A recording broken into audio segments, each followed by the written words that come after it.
Elle est belle, élégante, une princesse au visage d'ange, simple et délicate, caressée par l'innocence, 15 ans.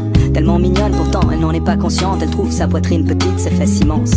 Elle se fait des tripes, elle pense qu'il faut qu'elle change. Elle voudrait se sentir unique, mais elle se sent juste différente. Elle se déteste, elle noie dans les complexes. Ses copines ne parlent que de sexe et elle stresse parce qu'elle est encore vierge en secret. Chaque soir, elle rêve du prince charmant, même si elle sait que ce genre d'histoire n'arrive que rarement. Et avec le temps en elle s'installe le doute, alors elle prie que Dieu l'écoute. Mais les jours passent, le chagrin grandit, et tous les garçons qu'elle aime plaisent aussi à sa meilleure amie. Amie d'enfance, amie de cœur, amie pour toujours. Ouais, le genre d'ami qui te trahit pour une histoire d'amour. Love.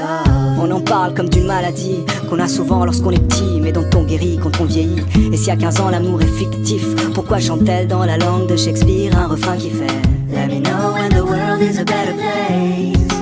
Maybe then I'll come back. Now I'm going to outer space, looking for another place to crash. Let me know when the world is a better place.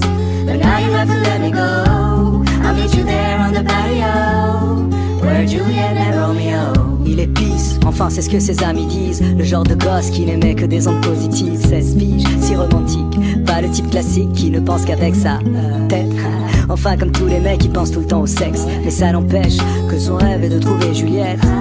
Mais plus il cherche et plus l'espoir faiblit, et il en oublie le sens de la vie. Il maudit l'époque, il trouve les filles trop agressives. Souvent ça le bloque, lui qui rêve d'une fille timide. Il le sait que c'est stupide et qu'il est trop difficile, qu'aucune fille n'arrive à la cheville de celle qu'il s'imagine. Roméo, Roméo, devant l'ordi et ses jeux vidéo, jusqu'au bout de la nuit à faire le tri de tous ses idéaux.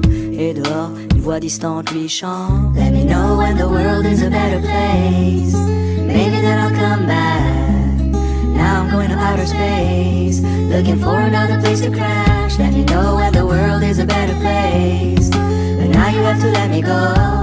I'll meet you there on the patio, where Juliet kissed Romeo. Elle était seule ce soir-là, il la voit de loin. Elle a le cœur qui bat à 1000 à l'heure, mais fait semblant de rien. Lui pour une fois n'y pense pas trop et son instinct le guide. Et tout lui vient de manière instinctive. Il s'approche d'elle, salut, ça va? Elle lui sourit, et voilà, c'est aussi simple que ça. À quoi bon chercher des prétextes quand il suffit d'un mot, d'un geste, et le destin fait le reste. Ils passent la nuit à se raconter leur vie, à s'enlacer, faire l'amour, s'embrasser à l'infini. Finally, les deux se sentent vivre, ils écrivent un nouveau chapitre du livre. Juliette et Roméo, Roméo et Juliette, sans fin tragique, une histoire si parfaite. Le genre d'histoire qui aujourd'hui n'existe pas, car ici-bas, souvent, ça finit comme ça. Roméo maintenant est pris, donc les filles sont folles de lui. Juliette veut être indépendante, donc pas d'enfant, pas de famille. Du coup, lui devient moins romantique, elle moins innocente. Et peu à peu, ils prennent leur distance, ils font un break, histoire de voir d'autres gens. Parce qu'au moindre doute on se laisse, aujourd'hui c'est fréquent. C'est typique de l'époque, on se quitte sans combattre. Et de l'amour il reste que des reliques d'une vieille pièce de théâtre. Roméo et Juliette, Juliette et Roméo. L'amour une maladie et je prie pour un fléau. D'ici là je m'en vais loin d'ici.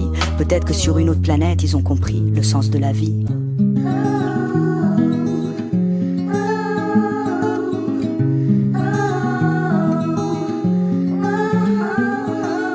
Let me know when the world is a better place.